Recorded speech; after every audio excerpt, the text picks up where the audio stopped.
Okay, this playground marks the spot where my great-grandfather had a shop. I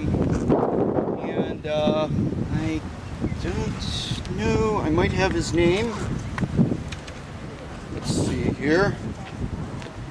Maybe. No. I guess I didn't bring it. No, I didn't bring it. My grandmother's name was Shmuel Gurvits, and her father owned a shop, apparently right here. It was a leather shop, and I guess pretty prosperous. It probably took up the whole width from that building to that building, I'm guessing, or close to. But it's probably destroyed in the war. My grandmother was born in 1894, I believe December 30th. And let's see.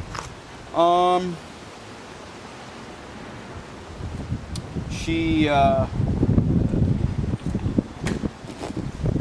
was, I guess, yeah, you could say she was probably relatively prosperous given the size of the shop. But she certainly had money because in 1912 she traveled to America, to New York City, on a vacation, which is, I don't know, may have been, well, probably was rare for most Belarusians of the time, where she met my grandfather Max Kantrovitz, also here of Nieshviz.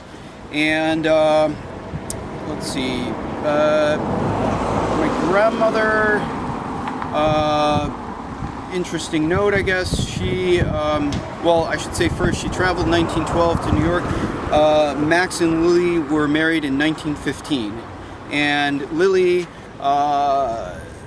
interesting note, I guess, was a Bundist. And I guess you could say her childhood was spent during the period of the 1905 revolution against the Tsar. Russia at that time basically administered, this area as a colony under the Tsar. As a young Jew of that time, she would have followed the General Union of Jewish Workers, even though she was, I guess, a relatively well-off daughter of a merchant. The Jews of the Pale, basically stretching all the way from, I guess, Belarus through Lithuania, Poland, down to Ukraine. We're living in a large, I guess, regional ghetto. I guess most Jews, perhaps, with the exception of some larger towns and cities, were merchants and artisans. Some of them were actual workers in factories even. But certainly in Nieshviz they were merchants and artisans, as we'll see down here in it was Mikhail Street, now known as Liebknecht Street. So during this period, Russian and Jewish and other workers revolted against the Tsar, also under the Bund, and there was a real challenge, street fighting, shootouts in the streets, etc. And the Bund was, very dynamic and very important during that period in 1905. They were subsequently crushed by Tsarism. I guess they had to go underground, I guess. And then during the Polish occupation, my grandmother had already left, but the Poles, I should say the Polish government, backed by the Polish petty bourgeoisie and the nobility, decided to block the geographical and ideological advance of the Russian Revolution, condemning the Russian Revolution to Stalinism, and the Polish government of Pilsudskiite, and later on, I forget the other shithead's name, he and they occupied these lands in western Belarus and western Ukraine, and the Bund basically kind of died down.